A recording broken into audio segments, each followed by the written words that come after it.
అఖిలాండకోటి బ్రహ్మాండ నాయక రాజాధిరాజ యోగిరాజ పరబ్రహ్మస్వరూప సమర్థ సద్గురు సాయినాథ్ మహారాజ్కి జై. హలో అండి, అందరికీ నమస్తే. అందరూ ఎలా ఉన్నారు? అందరూ ఆరోగ్యంగా క్షేమంగా సంతోషంగా ఉండాలని మనస్ఫూర్తిగా అందరి తరపున అమ్మవారిని వేడుకుంటున్నాను. అలాగే బాబాగారి దివ్యానుగ్రహంతో మనం కోరుకునేటువంటి కోరికలు నెరవేరాలని మీ అందరి తరపున నేను కూడా సాయి సమర్థుల పాదాలనంటి మనస్ఫూర్తిగా ప్రార్థిస్తున్నాను.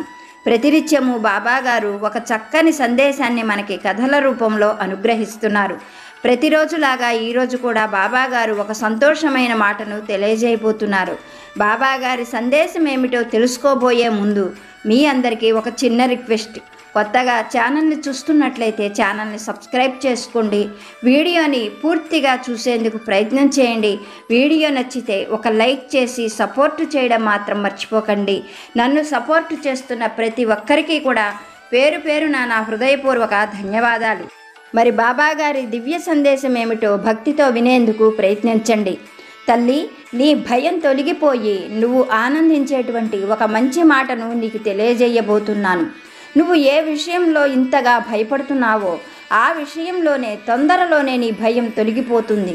నువ్వు ఏ విషయం గురించి పదే పదే ఆలోచిస్తూ దుఃఖపడుతున్నావో ఇంకా ఆ దుఃఖం పూర్తిగా తొలగిపోతుంది అని నేను నీకు మాట ఇస్తున్నాను. తొందరలోనే నీకు అనుకూలమైన మంచి మాటను నేను తెలియజేయగలను. నా పైన సంపూర్ణమైన నమ్మకం ఉంచు.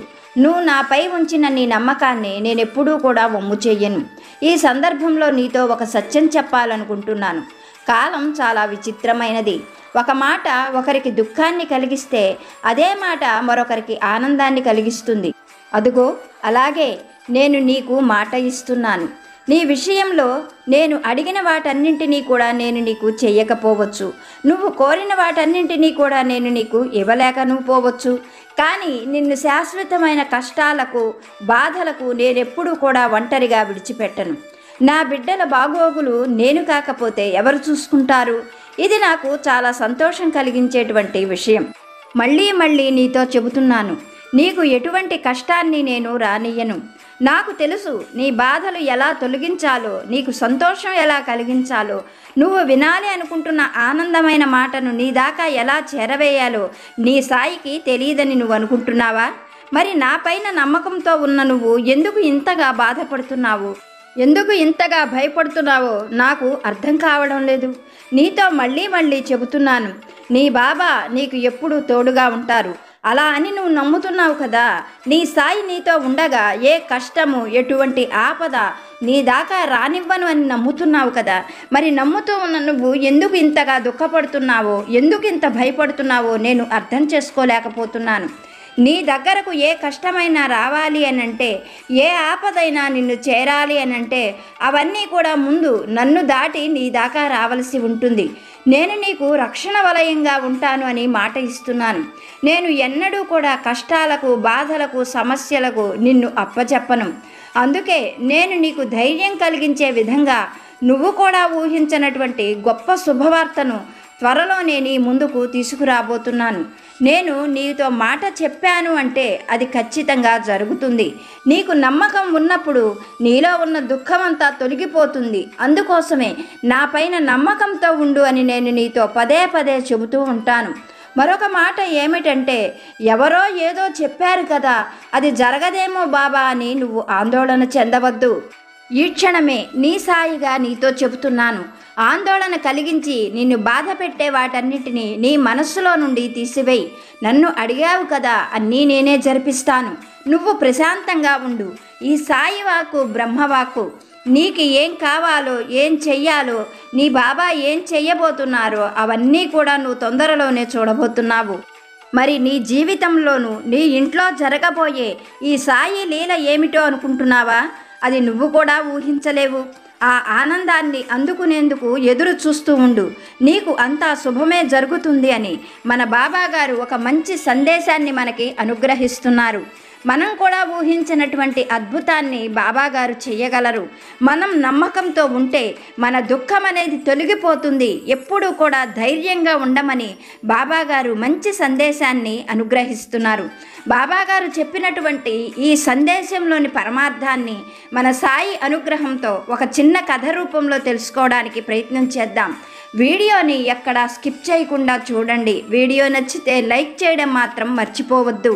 పూర్వం ఒక గ్రామంలో సాంబయ్య అనే ఒక రైతు ఉండేవాడు. సాంబయ్య సాధారణమైన కూలి. అతనికి వృద్ధులైన తల్లిదండ్రులు ఉన్నారు. సాంబయ్య వాళ్లకు చాలా కాలం తర్వాత పుట్టడం వల్ల వాళ్ళు వృద్ధులయ్యే నాటికి సాంబయ్య వివాహం చేసుకునే వయసు వాడు అయ్యాడు. సాంబయ్యకు భార్య, 3 చిన్నపిల్లలు కూడా ఉన్నారు. సాంబయ్య ఒక్కడు కష్టపడి వీరందరినీ కూడా పోషించవలసి ఉంటుంది. వారందరూ చిన్నపిల్లలు. భార్య అత్తమామల్ని చూసుకుంటూ ఉంటుంది. వృద్ధులైన తల్లిదండ్రులు, ఈ కుటుంబం అంతా కూడా సాంబయ్య పైనే ఆధారపడి జీవనం సాగిస్తున్నారు. సాంబయ్యకు పెద్దగా ఆస్తులు కూడా ఏమీ లేవు. ఉండడానికి ఒక చిన్న ఇల్లు, కొద్దిపాటి పశువులు ఉన్నాయి. అందువల్ల సాంబయ్య జీవనోపాధి కోసం ఆ పశువులతో పాటుగా ఊళ్ళో ఉన్నటువంటి పెద్ద పెద్ద జమీందారుల పొలాలను కవులుకు చేసుకుంటూ ఉన్నంతలో సంతోషంగా భగవంతుణ్ణి నిత్యము తలుచుకుంటూ జీవితం గడుపుతూ ఉండేవాడు. ఇలా ఉండగా ఒకనాడు సాంబయ్య పొలంలో పనిచేస్తూ ఉండగా ఊహించనట్లుగా అతనికి తల తిరగడం, ఛాతిలో నొప్పిగా అనిపించడంతో కొద్దిసేపు ఆ పక్కనే ఉన్న చెట్టు కింద కూర్చున్నాడు. అలా కూర్చున్న సాంబయ్యకు కాసేపటి తర్వాత తనకున్న ఆ అనారోగ్య సమస్య తగ్గిపోవడంతో మళ్ళీ వెళ్ళి పొలంలో పనిచేసుకున్నాడు. ఇలా 10 రోజులు గడిచిన తర్వాత సాంబయ్యకు మళ్ళీ అటువంటి సమస్యే ఎదురయ్యింది. అందువల్ల సాంబయ్య మళ్ళీ అలాగే చెట్టు కింద కూర్చోవడం, కాసేపటి తర్వాత ఆ సమస్య తీరిపోవడం, మళ్ళీ పొలంలోకి వచ్చి పని చేసుకోవడం, ఇది సాంబయ్య చేస్తూ ఉన్నాడు. ఇలా ఒక 2-3 సార్లు జరిగేసరికే సాంబయ్యకు తనకు ఏదో అనారోగ్య సమస్య వచ్చింది అని అర్థమయ్యింది. ఆ అనారోగ్యం ఏమిటో, దానికి ఏం చేయాలో సాంబయ్యకు పాలుపోలేదు. ఇలాగే 4-5 సార్లు జరగడం, అది ఎక్కువగా బాధ పెట్టడంతో సాంబయ్య ఊళ్ళో ఉన్నటువంటి నాటు వైద్యుడి దగ్గరకు వెళ్ళాడు. తన సమస్య అంతా కూడా అతనికి వివరంగా చెప్పి ఏదైనా మంచి ఔషధం ఇమ్మని అతన్ని అడిగాడు. అతను బాగా ఆలోచించి తన అనుభవంతో సాంబయ్యకు కొన్ని ఔషధాలను ఇచ్చాడు. సాంబయ్య సంతోషంగా వాటిని ఇంటికి తెచ్చుకొని ఆ ఔషధాలను సేవించాడు.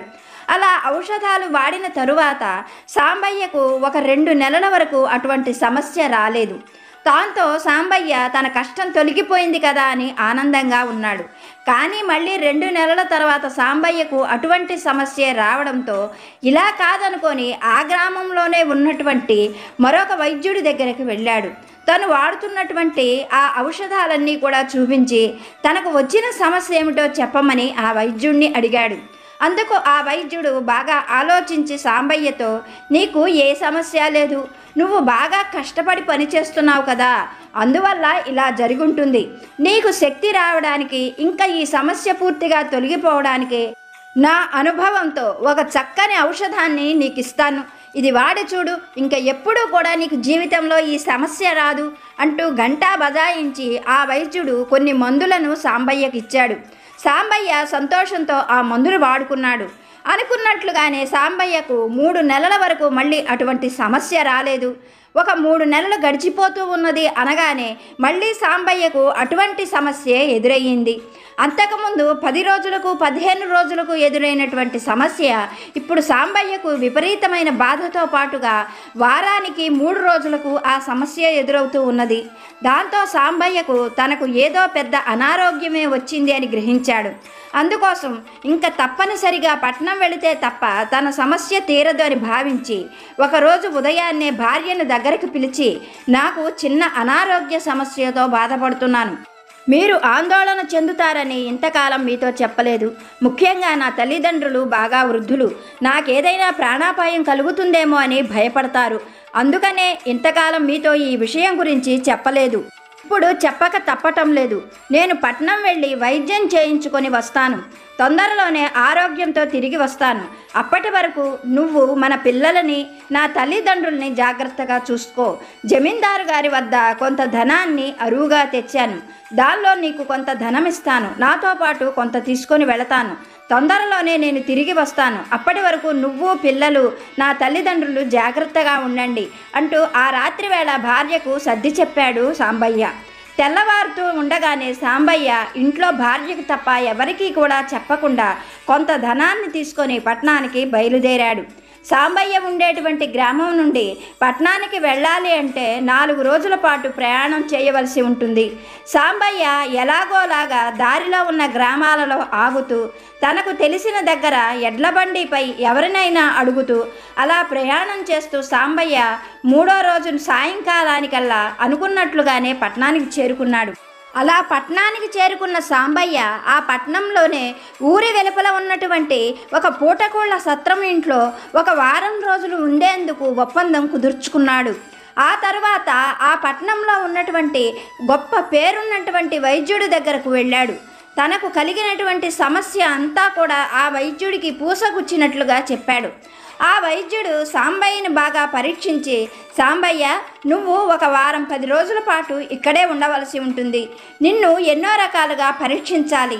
నిన్ను పరీక్షిస్తే తప్ప నీకు ఉన్నటువంటి అనారోగ్యం ఏమిటో నేను చక్కగా చెప్పడానికి కుదరదు. నిన్ను పరీక్షించాక నీకు మంచి మందులను ఇస్తాను. నీకు ఏ అనారోగ్యం ఉన్నా తగ్గిపోయేటట్లు చేయగలను అంటూ అతనికి ధైర్యవచనాలు చెప్పాడు ఆ వైద్యుడు. వైద్యుడి మాటలకు సాంబయ్య కూడా బాగా సంతోషించాడు. తన అనారోగ్యం తగ్గిపోతుంది అన్న ఆనందంతో ఉన్నాడు. ఇలా 4 రోజులు గడిచిపోయాయి. ప్రతినిత్యము కూడా వైద్యుడు ఎన్నో రకాల పరీక్షలు సాంబయ్యకు చేసేవాడు. అతనికి ఎన్నో రకాల మందులను కూడా ఇచ్చాడు.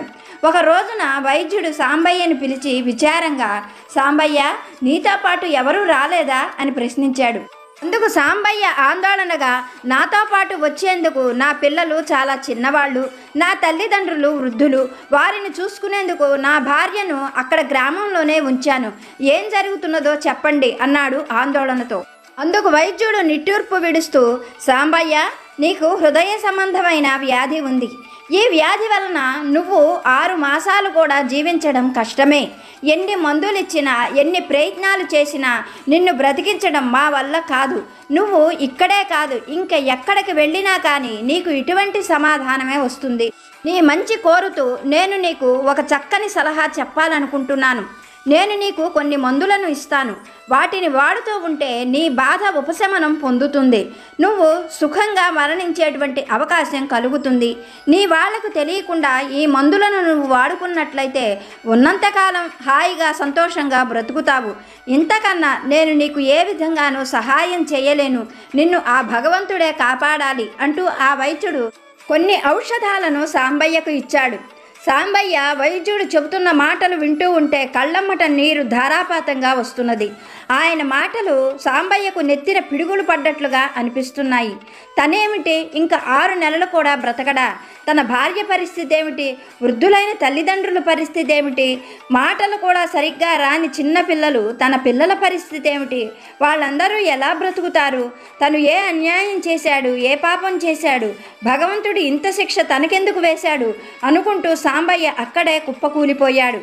చేసేది ఏమీ లేక సాంబయ్య వైద్యుడిచ్చినటువంటి ఔషధాలను తీసుకొని బయటికి నడిచాడు. బయటకు వచ్చినటువంటి సాంబయ్యకు మొత్తం సృష్టి శూన్యంగా అనిపించింది. తన చుట్టూ అంధకారం అలముకున్నట్లుగా ఉంది. తను ఏదో ఎత్తైన ప్రాంతంలో నుండి కింద పడిపోయినట్లుగా, భూమి కంపించినట్లుగా అనిపించింది.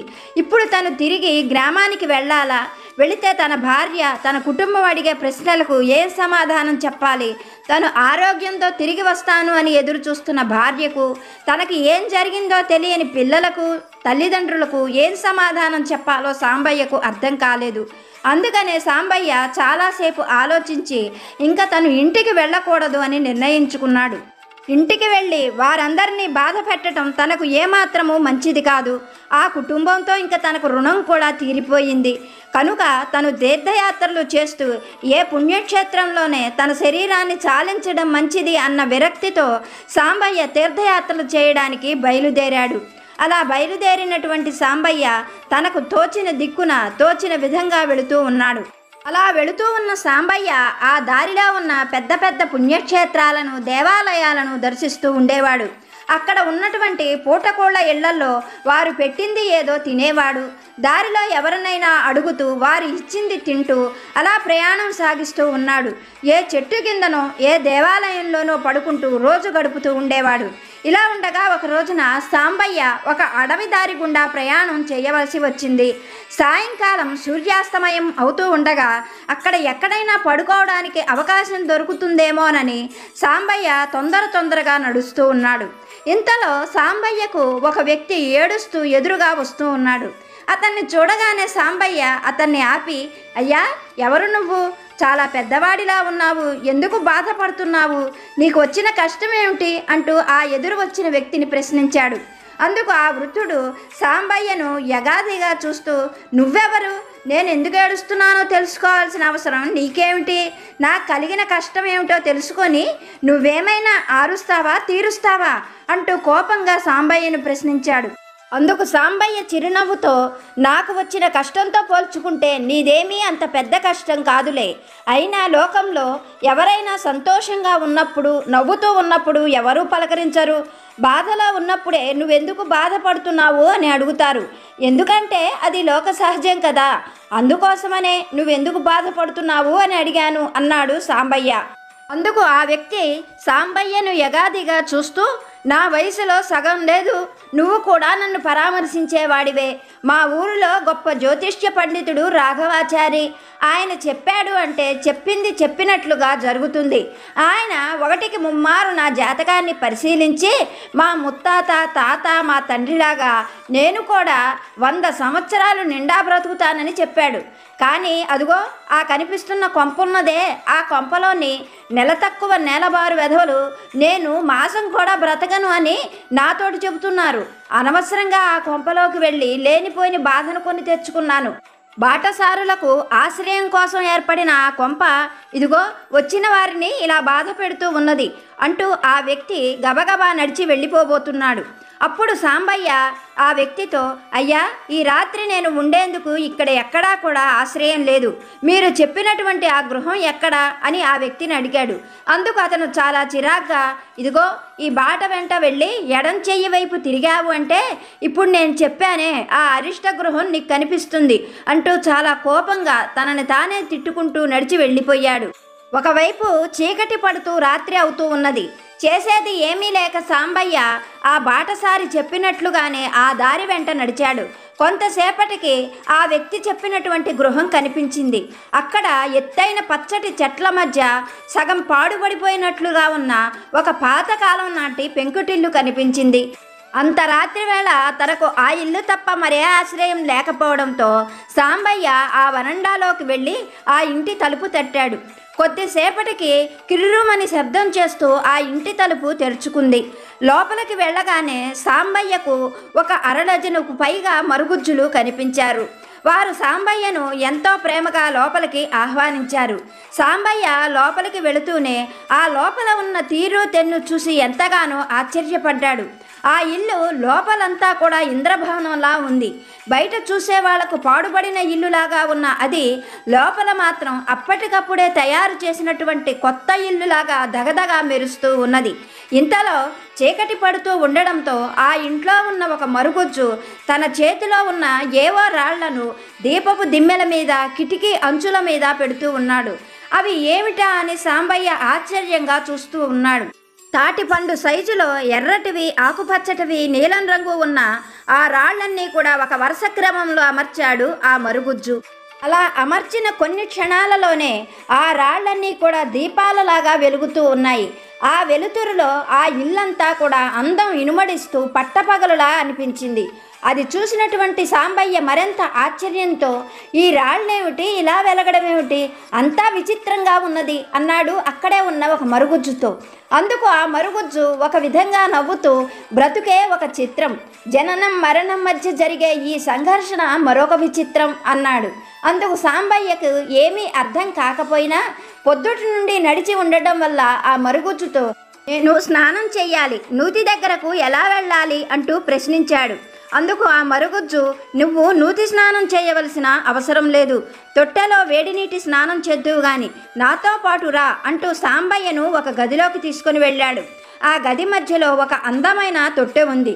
దాని నిండా గులాబీ రేకులు, పన్నీరు, చక్కగా గోరువెచ్చటి నీళ్లతో అమర్చి ఉన్న ఆ తొట్టెను చూపిస్తూ మరుగుజ్జు, నీకు కావలసినంతసేపు స్నానం చేయి, తరువాత నువ్వు మా దగ్గరకు వస్తే నీకు కావలసిన ఆహారాన్ని సిద్ధంగా ఉంచుతాము అని చెప్పి అక్కడ నుండి వెళ్ళిపోయాడు మరుగుజ్జు. సాంబయ్య ఎంతో సంతోషంగా ఆ తొట్టిలోకి దిగి తనకు కావలసినంతసేపు స్నానం చేశాడు. తన మనసులో తనే ఆనందిస్తూ ఆ తరువాత స్నానం పూర్తి కాగానే మరుగుజ్జు చెప్పినట్లుగా ఆ మరుగుజ్జులున్నటువంటి మధ్య గదిలోకి వచ్చాడు సాంబయ్య. ఆ గది మధ్యలో అందమైన భోజనాల బల్ల ఉంది. దానిపైన పాత్రలలో ఏవో పదార్థాలు ఉన్నాయి. అవి చూడగానే సాంబయ్యకు నోరూరినట్లుగా అనిపించింది. పొద్దుట నుండి నడిచి నడిచి అలసిపోయిన సాంబయ్య అక్కడ ఉన్న మరుగుజ్జుతో, నాకు బాగా ఆకలిగా ఉన్నది అనగానే సాంబయ్యను చూసిన ఆ మరుగుజ్జు అక్కడ ఉన్న ఒక కుర్చీ మీద కూర్చోమని చెప్పి అతడికి కావలసిన పదార్థాలన్నీ దగ్గరుండి వడ్డించాడు. చిత్రం ఏమిటంటే సాంబయ్య మనస్సులో ఏం కోరుకుంటున్నాడో ఆ పదార్థాలనే వాళ్ళు కూడా వడ్డించారు. జరుగుతున్న పనులన్నీ కూడా సాంబయ్యకు ఎంతో విచిత్రంగా, మాయగా అనిపించాయి. అక్కడే ఉన్న ఒక మరుగుజ్జుతో ఇవన్నీ ఎలా జరుగుతున్నాయి అంటూ ప్రశ్నించాడు.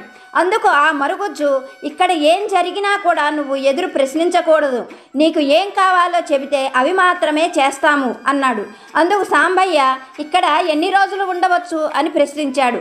అందుకు ఆ మరుగుజ్జు, నీకిష్టమైనంత కాలం ఉండవచ్చు, ఇది కేవలం బాటసారుల కోసమే మా దొరగారు ఏర్పాటు చేశారు, కనుక నీకు ఏం కావాలో చెబితే అవన్నీ చేస్తాం, కానీ నువ్వు ఎదురు ప్రశ్నలు వెయ్యకూడదు అన్నాడు. అందుకు సాంబయ్య, అలాగా, మీ దొరగారెవరు అంటూ ప్రశ్నించాడు. అందుకు ఆ మరుగుజ్జు, ఇప్పుడే కదా చెప్పాను, ఏ ప్రశ్నలు నువ్వు వెయ్యకూడదు అన్నాడు. అటు తర్వాత భోజనం పూర్తి కాగానే సాంబయ్యకు నిద్ర ముంచుకు వచ్చింది. నేను పడుకునేందుకు చోటు చూపించండి అన్నాడు మరుగుజ్జుతో. అందుకు ఆ మరుగుజ్జు, ఎక్కడో పడుకోవడం ఏమిటి, అదిగో ఆ గదిలో పందిరి మంచం ఉంది, అక్కడ పడుకుందువు గాని నాతో పాటు రా అంటూ లోపలికి తీసుకొని వెళ్ళాడు. ఆ గది మధ్యలో ఒక పందిరి మంచం, గది గోడలన్నిటికీ కూడా అందమైన చిత్రపటాలు, ఒక పక్కగా పెద్ద కిటికీ ఉంది. మరుగుజ్జు కిటికీకి అడ్డంగా ఉన్న తెరను తొలగించాడు. పండు వెన్నెల పిండి ఆరబోసినట్లుగా ఉంది. చల్లని గాలి పూల పరిమళాలను మోసుకొని వస్తూ ఉన్నది. అవి చూసినటువంటి సాంబయ్యకు ఎంతో ఆనందము, సంతోషము అనిపించింది.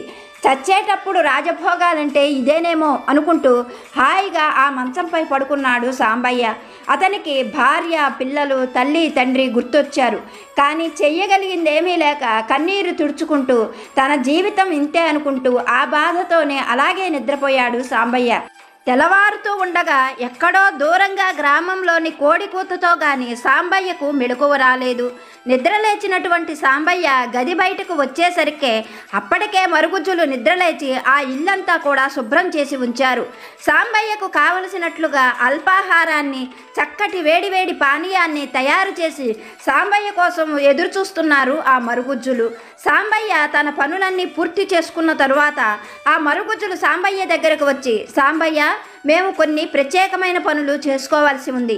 మేము వచ్చే వరకు నువ్వు ఈ ఇల్లంతా కూడా హాయిగా తిరిగి చూడవచ్చు. పై గదిలోకి మాత్రం పొరపాటుగా కూడా వెళ్ళకు. ఈ కింద 24 గదులున్నాయి. ఈ 24 గదులలో ఎన్నో చిత్ర విచిత్రాలున్నాయి. నువ్వు వాటన్నిటినీ కూడా చూస్తూ ఉండు. మధ్యాహ్నం వేళకు మేము తిరిగి వచ్చేస్తాం అని చెప్పి మరుగుజ్జులందరూ పెరటి దారి గుండా బయటకు వెళ్ళిపోయారు. సాంబయ్య వారు చెప్పినట్లుగానే ఒక్కొక్క గదిని తిరిగి చూస్తున్నాడు. ఆ గదిలో ఎన్నో చిత్ర విచిత్రాలు, అవన్నీ చూస్తూ సాంబయ్య తనను తానే మర్చిపోయాడు. అలా సాంబయ్య గదులన్నీ తిరిగి చూసేసరికే మధ్యాహ్నం అయ్యింది. ఆ తరువాత మరుగుజ్జులు సాంబయ్యకు కావలసిన ఆహారాన్ని, స్నానానికి కావలసిన నీళ్లను, ఇలా ఆ రోజంతా కూడా సాంబయ్యకు రాజభోగాలతో జరిగిపోయింది. మర్నాడు సాంబయ్య నిద్ర లేచిన తరువాత మళ్ళీ యథాప్రకారంగా అతనికి కావలసిన ఏర్పాట్లు చేసి మరుగుజ్జులు వెళ్ళిపోయారు. మరుగుజ్జులు అలా వెళ్ళిపోగానే సాంబయ్య ఆ గదులన్నీ మరొక్కసారి తిరిగి చూశాడు.